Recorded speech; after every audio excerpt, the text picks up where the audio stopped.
आज आपण पाहतोय सगळीकडे बदल होताना आपल्याला पाहायला मिळतो। पिंपरी चिंचवड हे अपवाद नाही।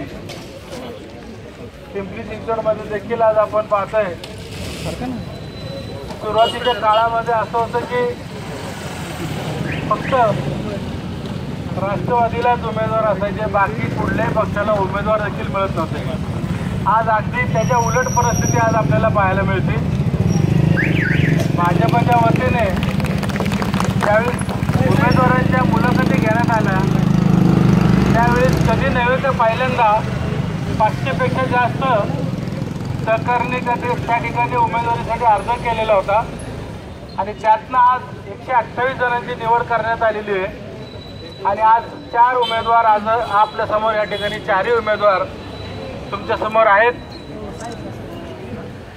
आमच्या सगळ्यांचा प्रयत्न आहे की जे उमेदवार आम्ही दिलेले आहेत ते निश्चितपणे आपण जर त्यांना संधी दिली, आपण जर त्यांना आशीर्वाद दिला तर या शहरामध्ये भ्रष्टाचार मुक्त शहर अशा पद्धतीने हे 4ही उमेदवार काम करतील अशा प्रकारची ग्वाही मी आज या ठिकाणी दत्त मंदिराच्या समोर देतोय।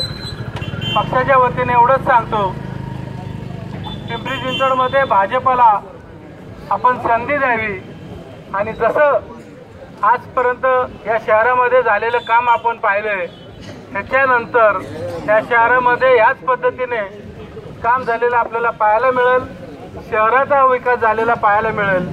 या ठिकाणी वैयक्तिक विकासावर भाजप लक्ष देणार नाही हे देखील मी या ठिकाणी मुद्दामून नमूद करतो।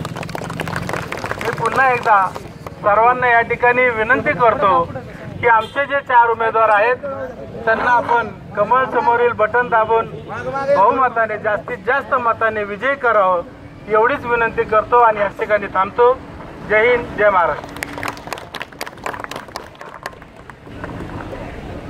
भारतीय जनता पक्षाच्या उमेदवारांच्या प्रचार सभेच्या नारळाच्या कार्यक्रमानिमित्त या ठिकाणी आवर्जून उपस्थित असलेले माझे सहकारी मित्र आजमभाई पानसरे, माझे दुसरे सहकारी मित्र एकनाथ पवार, अमित गोरके, ज्यांच्या प्रचारानिमित्त आपण या ठिकाणी उपस्थित आहोत, त्या अनुराधाताई गोरके, सुप्रियाताई, तसेच केशवराव घोळवे आणि तुषार